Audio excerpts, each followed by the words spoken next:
दिल्ली लाल किले के पास हुए कार ब्लास्ट की इन्वेस्टिगेशन अब एक बड़े मोड़ पर पहुंच गई है और इस पूरे मामले की सबसे बड़ी कड़ी सामने आई है अल फलाह यूनिवर्सिटी फरीदाबाद। इस ब्लास्ट की जांच करते करते पुलिस और एजेंसीज को अल फलाह यूनिवर्सिटी की पार्किंग में एक सस्पिशियस मारुति ब्रीजा मिली। ये वही कार मानी जा रही है जो टेरर मॉड्यूल से जुड़ी हुई है। लाल किले के पास सोमवार को Hyundai i20 में धमाका हुआ था जिसमें 13 लोगों की मौत हो चुकी है। ब्लास्ट इतना पावरफुल था कि आसपास का पूरा एरिया हिल गया और अब जांच में हर रोज नए लिंक्स मिल रहे हैं। ब्लास्ट के अगले ही दिन फरीदाबाद के कंडवाली गांव से एक और सस्पिशियस कार बरामद की गई। कार को तुरंत बॉम्ब स्क्वाड ने सीज किया और जिस आदमी ने ये कार वहां पार्क की थी उसे गिरफ्तार कर दिल्ली पुलिस को सौंप दिया गया। जांच एजेंसीज के मुताबिक ये कोई छोटा इंसिडेंट नहीं था। टेररिस्ट ने 32 और जगह ब्लास्ट करने की प्लानिंग रखी हुई थी, यानी पूरा मामला एक well planned and well funded terror operation था।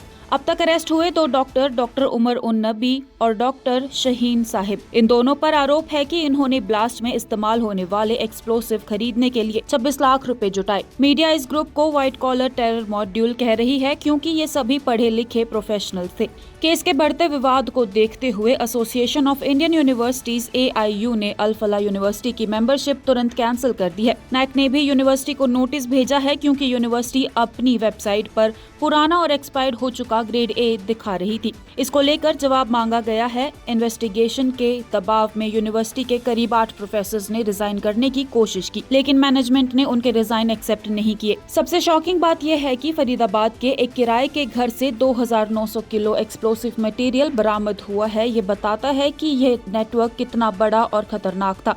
दिल्ली लाल किला ब्लास्ट की इन्वेस्टिगेशन अब भी जारी है और आने वाले दिनों में और भी बड़े खुलासे और गिरफ्तारियां हो सकती हैं। ये मामला सिर्फ एक ब्लास्ट नहीं बल्कि एक मैसिव टेरर कॉन्स्पिरेसी का हिस्सा माना जा रहा है। दिल्ली लाल किले के पास हुए कार ब्लास्ट की इन्वेस्टिगेशन अब एक बड़े मोड़ पर पहुंच गई है और इस पूरे मामले की सबसे बड़ी कड़ी सामने आई है अल फलाह यूनिवर्सिटी फरीदाबाद। इस ब्लास्ट की जांच करते करते पुलिस और एजेंसीज को अल फलाह यूनिवर्सिटी की पार्किंग में एक सस्पिशियस मारुति ब्रीजा मिली। ये वही कार मानी जा रही है जो टेरर मॉड्यूल से जुड़ी हुई है। लाल किले के पास सोमवार को Hyundai i20 में धमाका हुआ था जिसमें 13 लोगों की मौत हो चुकी है। ब्लास्ट इतना पावरफुल था कि आसपास का पूरा एरिया हिल गया और अब जांच में हर रोज नए लिंक्स मिल रहे हैं। ब्लास्ट के अगले ही दिन फरीदाबाद के कंडवाली गांव से एक और सस्पिशियस कार बरामद की गई। कार को तुरंत बॉम्ब स्क्वाड ने सीज किया और जिस आदमी ने ये कार वहां पार्क की थी उसे गिरफ्तार कर दिल्ली पुलिस को सौंप दिया गया। जांच एजेंसीज के मुताबिक ये कोई छोटा इंसिडेंट नहीं था। टेररिस्ट ने 32 और जगह ब्लास्ट करने की प्लानिंग रखी हुई थी, यानी पूरा मामला एक well planned and well funded terror operation था।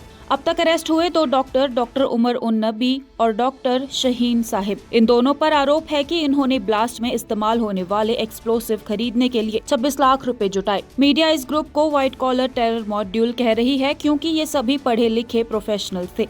केस के बढ़ते विवाद को देखते हुए association of Indian universities AIU ने अल फलाह यूनिवर्सिटी की मेंबरशिप तुरंत कैंसिल कर दी है। NAC ने भी यूनिवर्सिटी को नोटिस भेजा है क्योंकि यूनिवर्सिटी अपनी वेबसाइट पर पुराना और एक्सपायर्ड हो चुका ग्रेड A दिखा रही थी। इसको लेकर जवाब मांगा गया है। इन्वेस्टिगेशन के दबाव में यूनिवर्सिटी के करीब 8 प्रोफेसर्स ने रिजाइन करने की कोशिश की, लेकिन मैनेजमेंट ने उनके रिजाइन एक्सेप्ट नहीं किए। सबसे शॉकिंग बात यह है कि फरीदाबाद के एक किराए के घर से 2900 किलो एक्सप्लोसिव मटेरियल बरामद हुआ है। ये बताता है कि यह नेटवर्क कितना बड़ा और खतरनाक था।